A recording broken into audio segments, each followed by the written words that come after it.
Баршаңызға қайырлы күн, қыздар. Ұстаған оразаларыңыз қабыл болсын. Бүгін сіздерге ерекше ыстық тағамның бір түрі асқабақта пісетін қуырдақ деп те аталады, немесе бұқтырма деп те атасаңыздар болады. Ерекше тағам түрі, ешқандай су қоспасаңыздар да дәл осылай сочный әдемі болып шығады. Міндетті түрде видеоның соңына дейін қараңыздар. Ал енді бісміллә деп бастаймыз.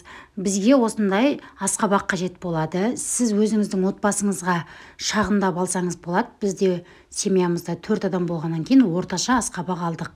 Және үшбұрыштап немесе төртбұрыш немесе домалақ қылып басын кесіп алсаңыздар болады. Енді ол өздеріңіздің қалауларыңыз. Мен өзіме ыңғайлы етіп төртбұрышты формада кесіп алдым.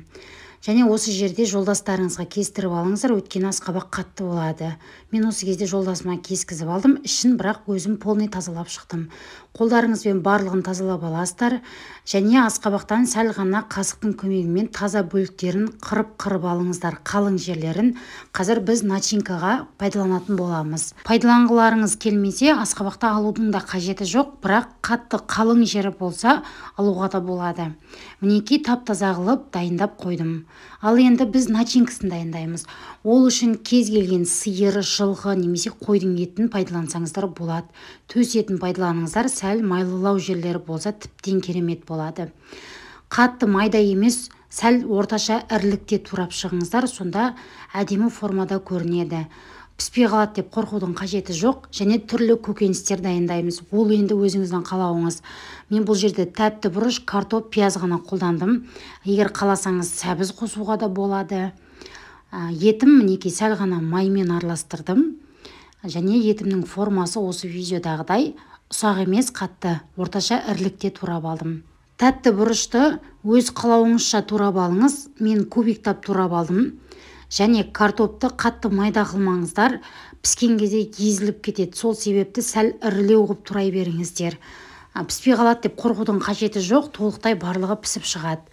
Ал енді біз дәм беру үшін ең алдымен майға барлығын қуырып алатын боламыз. Майын көптеу қойыңыздар, сонда сочныйлау болып шығады. Ең алдымен еттеріңізді жақсылап тұрып майға қуырып аласыздар. Еттің өзінің суы шыққанша жақсылап тұрып қуырып алыңыздар. Бір шамамен 10-15 минут өткенше қуырылсын. Содан кейін барып пиязымызды қосамыз. Пиязымызды қосып болғаннан кейін сарғайғанша жақсылап тұрып қуырамыз. Пиязымыз өлу керек. Жақсылап тұрып қуырыңыздар. Қақпағын жауып қойсаңыздар да болады. Картопымызды да жаңағы мен алып қалған асқабақтың шағын бөлігінде қоссаңыздар болады. Помидор қосуға да болады томаттың орнына. Осы жерде мен помидор пайдаландым. 2 штук помидор пайдаландым. Тәтті бұрышпен барлығын қосып, жақсылап тұрып осы жерде барлығын қуырып аламын.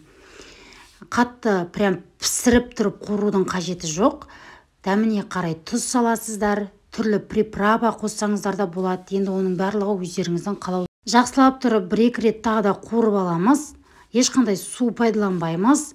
Осы жерде еттің өзінің суы, жаңа біз тағамға май қойғандықтан майы, картоптың өзінің суы, барлығы өзі шығады сочный болып. Сондықтан суды пайдаланып қатты керегі жоқ. Мінекей уже біздің начинкамыз дайын, ешқандай картоп пісіп тұрған жоқ. Бұл жерде тек қана майға бір 10-15 минут қана қуырып алдық дәм беру үшін. Бар болғаны осы. Ал енді қыздар, міне біздің начинкамыз дайын болды.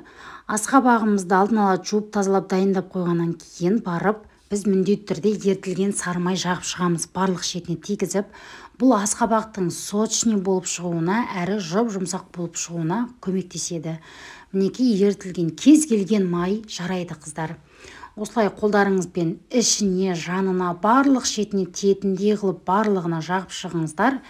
Бұл ешқандай тағамның дәмін өзгертпейді, сондықтан қорықпай пайдалана беріңіздер. Алдын ала кесіп алған төртбұрышты форма қақпағында жақсылап тұрып майлаймыз, барлық шетіне тигізіп, және бір шетке алып қоямыз да біздің жаңағы дайындап қойған начинкамызды толықтай барлығын осы асқабақтың ішіне салатын боламыз. Ешқандай суытып қажеті жоқ. Уже 10-15 минут қуырылғаннан кейін бірден алып асқабаққа сала беретін боласыздар.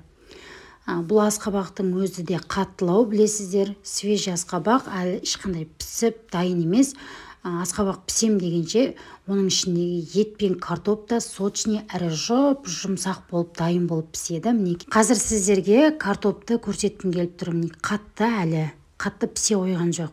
Сол себепті пісірмей қосыңыздар.